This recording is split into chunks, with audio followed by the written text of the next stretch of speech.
Hello दोस्तों, नमस्कार दोस्तों। कैसे हैं आप लोग। दोस्तों आज की वीडियो में आपका हार्दिक स्वागत है।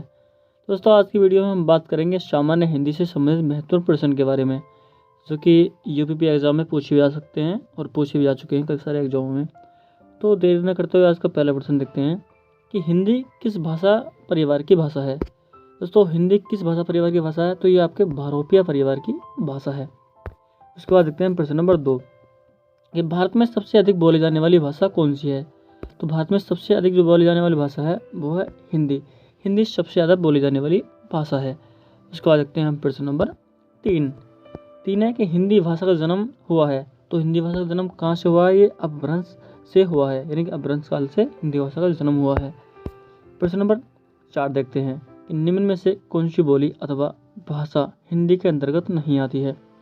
तो ये जो तेलुगु भाषा है ये आपके हिंदी भाषा के अंतर्गत नहीं आता है, क्योंकि तेलुगु भाषा कहाँ बोली जाती है, ये आंध्र प्रदेश या तेलंगाना में बोली जाती है। उसके बाद देखते हैं हम प्रश्न नंबर 5 कि हिंदी की विशिष्ट बोली ब्रजभाषा किस रूप में सबसे अधिक प्रसिद्ध है। तो हिंदी की जो विशिष्ट बोली ब्रजभाषा है वो सबसे ज़्यादा काव्य भाषा में प्रयुक्त की जाती है। ऑप्शन नंबर डी इसका राइट आंसर हो जाएगा। प्रश्न नंबर 6 देखते हैं कि भारतवर्ष में हिंदी को आप किस वर्ग में रखेंगे, यानी कि जो हिंदी है भारत में राष्ट्रभाषा है या राजभाषा या विभाषा या तकनीकी भाषा। तो इस चीज़ का ध्यान रहे कि हिंदी जो है अभी तक राष्ट्रभाषा नहीं है, एक राजभाषा ही मानी जाती है। एक्चुअल में क्या है वो राष्ट्रभाषा तो वो होगी जो पूरे के सारे स्टेट में बोली जाएगी, लेकिन हिंदी कुछ स्टेटों में बोली जाती है। हालांकि सबसे ज़्यादा स्टेटों में हिंदी ही बोली जाती है, लेकिन कुछ स्टेटों में तेलुगु है और कुछ स्टेट में बंगाली है, कुछ में मलयालम, इस तरह की भाषा हैं अलग अलग हैं, इसलिए इसे राजभाषा का दर्जा दिया गया है। प्रश्न नंबर 7 देखते हैं कि ढूंढाली बोली है। तो ढूंढाली बोली कहाँ की है, ये आपके पूर्वी राजस्थान की ढूंढाली बोली है। ऑप्शन नंबर 20 का राइट आंसर हो जाएगा। प्रश्न नंबर 8 है कि ब्रजबोली नाम से जानी जाती है। तो ब्रजबोली किस नाम से जानी जाती है, यानी कि पुरानी बांग्ला जो है वह ब्रजबोली के नाम से जानी जाती है। प्रश्न नंबर 9 है कि निम्न में से कौन सी भाषा देवनागरी लिपि में लिखी जाती है। तो ये मराठी है, मराठी को देवनागरी लिपि में लिखा जाता है। उसके बाद देखते हैं प्रश्न नंबर 10 कि एक मनई के दुई बेट व रहीन ओह माँ लहरा अपने बाप से कहिस दादा धन माँ जवन हमर वखरा लागत होए तवन हमका दे दे। यह अवतरण हिंदी किस बोली में है। तो ये जो इस तरह से लिखा हुआ है ये अवधी बोली में लिखा गया है। इसके बाद देखते हैं प्रश्न नंबर 11 निम्न में से कौन सी भाषा संस्कृत भाषा की अपभ्रंश है। तो ये जो पाली है ये संस्कृत भाषा की अपभ्रंश है। प्रश्न नंबर 12 देखते हैं अधिकतर भारतीय भाषाओं का विकास किस लिपि से हुआ है। तो अधिकतर जो भारतीय भाषा का विकास हुआ है वो ब्राह्मी लिपि से हुआ है। प्रश्न नंबर 13 देखते हैं कि प्रश्न नंबर 13 है कि हिंदी भाषा किस लिपि में लिखी जाती है। तो हिंदी भाषा जो है वो आपके देवनागरी लिपि में लिखी जाती है। प्रश्न नंबर 14 है वर्तमान हिंदी का प्रचलित रूप क्या है। तो जो वर्तमान प्रेजेंट टाइम में जो हिंदी है उसका प्रचलित रूप क्या है, वो खड़ी बोली सबसे ज़्यादा प्रचलित मानी जाती है और इस पर सबसे ज़्यादा प्रचलित चल भी रही है वो। उसके बाद देखते हैं प्रश्न नंबर 15 प्रश्न है कि हिंदी भाषा की बोलियों के वर्गीकरण के आधार पर छत्तीसगढ़ी बोली है। तो छत्तीसगढ़ी जो बोली है वो पूर्वी हिंदी है। उसको देखते हैं प्रश्न नंबर 16 निम्नलिखित में से कौन सी पश्चिमी हिंदी की बोली नहीं है। तो पश्चिमी हिंदी की बोली कौन सी नहीं है, तो ये जो बघेली है वो पश्चिमी हिंदी की बोली नहीं है। प्रश्न नंबर 17 कि भारतीय संविधान में किन अनुच्छेदों में राजभाषा संबंधी प्रावधानों का उल्लेख है। तो भारतीय संविधान के किस अनुच्छेद में राजभाषा संबंधी प्रावधानों का उल्लेख है। तो 343 से 351 तक, यानी कि वेरी इंपॉर्टेंट क्वेश्चन है ये वाला। इसको देखते हैं प्रश्न नंबर 18 कि दक्षिणी भारत हिंदी प्रचार सभा का मुख्यालय कहाँ स्थित है। तो दक्षिणी भारत हिंदी प्रचार सभा का मुख्यालय है वो आपके चेन्नई में स्थित है। ऑप्शन नंबर सी इसका राइट आंसर हो जाएगा। प्रश्न नंबर 19 है हिंदी भाषा के विकास का सही अनुक्रम कौन सा है। तो सही अनुक्रम कौन सा है, तो पाली, प्राकृत, अपभ्रंश और हिंदी इसका सही अनुक्रम है। ऑप्शन नंबर ए इसका राइट आंसर हो जाएगा। प्रश्न नंबर 20 देखते हैं संविधान के अनुच्छेद 351 में किस विषय का वर्णन है। तो अनुच्छेद 351 में किस विषय का वर्णन है, तो ये हिंदी के विकास के लिए निर्देश दिए गए हैं 351 में। इंपॉर्टेंट क्वेश्चन है ये। प्रश्न नंबर 21 देखते हैं कि ब्रजभाषा है। तो ब्रजभाषा कौन सी भाषा है, तो यानी कि है पश्चिमी हिंदी ब्रजभाषा है। प्रश्न नंबर 22 है मगही किस भाषा की बोली है। तो मगही जो है वो आपकी बिहारी भाषा की बोली है। प्रश्न नंबर 23 कि हिंदी खड़ी बोली किस अपभ्रंश से विकसित हुई है? तो हिंदी खड़ी बोली शोर सैनी अपभ्रंश से विकसित हुई है।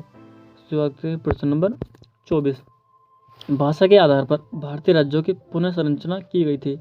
तो वेरी इंपॉर्टेंट क्वेश्चन है ये। क्वेश्चन हिंदी से रिलेटेड है और ये क्वेश्चन आपकी पॉलिटी से भी संबंधित है, यानी जीएस में आता है। तो भाषा के आधार पर भारतीय राज्यों की पुनः संरचना कब की गई थी? तो 1956 में। 1956 में एक राज्य बनाया गया था, उसका क्वेश्चन मैंने रखा है आगे। तो सबसे पहले भाषा के आधार पर बनाया गया था।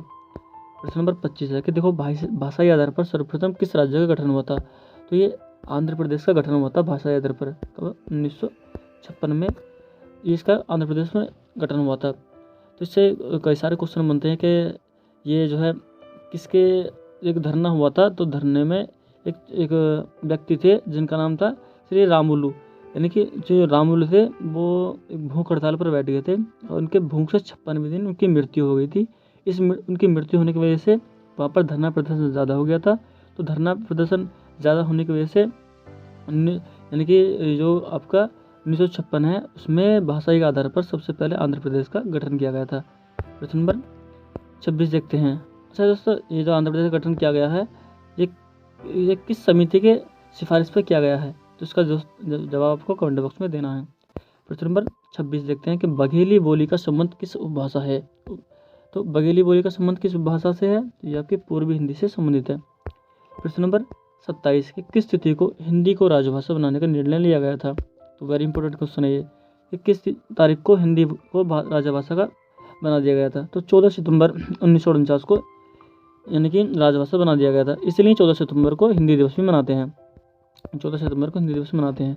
उसके बाद देखते हैं प्रश्न नंबर 28 पर 1955 में गठित प्रथम राजभाषा आयोग के अध्यक्ष कौन थे? तो 1955 में जो गठित प्रथम राजभाषा का आयोग जो था तो उसके अध्यक्ष थे वीजी खैर। ऑप्शन नंबर ए इसका राइट आंसर हो जाएगा। प्रश्न नंबर 29 है कि भारतीय संविधान की 8वीं अनुसूची में शामिल भाषाओं की संख्या कितनी है? तो जो भारतीय संविधान की जो 8वीं अनुसूची है उसमें 22 भाषाओं को शामिल किया गया है। उसके बाद देखते हैं प्रश्न नंबर 30 हिंदी की आदि जननी कौन है? तो हिंदी की आदि जननी वो है संस्कृत। उसके बाद देखते हैं प्रश्न नंबर 31 कि 8वां विश्व हिंदी सम्मेलन वर्ल्ड हिंदी कॉन्फ्रेंस 2007 ईस्वी का आयोजन स्थल कहाँ था? तो ये आपके न्यूयॉर्क में था 2007 में। उसके बाद देखते हैं प्रश्न नंबर 32 निम्नलिखित में से कौन भारोपीय परिवार की भाषा नहीं है? तो भारोपीय परिवार की भाषा कौन सी नहीं है इनमें से? तो यह है मलयालम भारोपीय परिवार की भाषा नहीं है। प्रश्न नंबर 33 हिंदी दिवस किस दिन मनाया जाता है? देखो ये क्वेश्चन आ गया 14 सितंबर को हिंदी दिवस मनाया जाता है। प्रश्न नंबर 34 विकास की दृष्टि से प्राकृत की पूर्वकालीन अवस्था का नाम क्या है? तो विकास की दृष्टि से प्राकृतिक की पूर्वकालीन अवस्था का नाम क्या है? तो यह पाली। ऑप्शन नंबर इसका राइट आंसर हो जाएगा। प्रश्न नंबर 35 है कि पश्चिमी हिंदी की दो बोलियों का सही युग्म क्या है? तो पश्चिमी हिंदी जो है उसकी दो बोलियों का सही युग्म क्या है? तो खड़ी बोली और बुंदेली इसका सही युग्म है। ऑप्शन नंबर डी इसका राइट आंसर हो जाएगा। प्रश्न नंबर 36 देखते हैं कि अर्धमागधी अपभ्रंश से विकसित बोली है। तो अर्धमागधी अपभ्रंश से विकसित बोली है तो कौन सी है? ये आपकी बघेली। बघेली इसका राइट आंसर हो जाएगा। Option number B. प्रश्न नंबर 37 देखते हैं कि देवनागरी लिपि का सही विकास क्रम क्या है? देवनागरी लिपि का सही विकास क्रम क्या है? तो पहले ब्राह्मी लिपि, फिर गुप्त लिपि, फिर नागरी लिपि, फिर देवनागरी लिपि। ऑप्शन नंबर सी इसका राइट आंसर हो जाएगा। उसके बाद देखते हैं प्रश्न नंबर 38 कि हिंदी की विशिष्ट बोली ब्रजभाषा किस रूप में सबसे अधिक प्रसिद्ध है? तो किस रूप में सबसे अधिक प्रसिद्ध है ये ब्रजभाषा? तो ब्रजभाषा सबसे ज़्यादा वो काव्य भाषा में प्रयुक्त की जाती है, इसलिए काव्य के क्षेत्र में सबसे ज़्यादा प्रसिद्ध है ये ब्रजभाषा।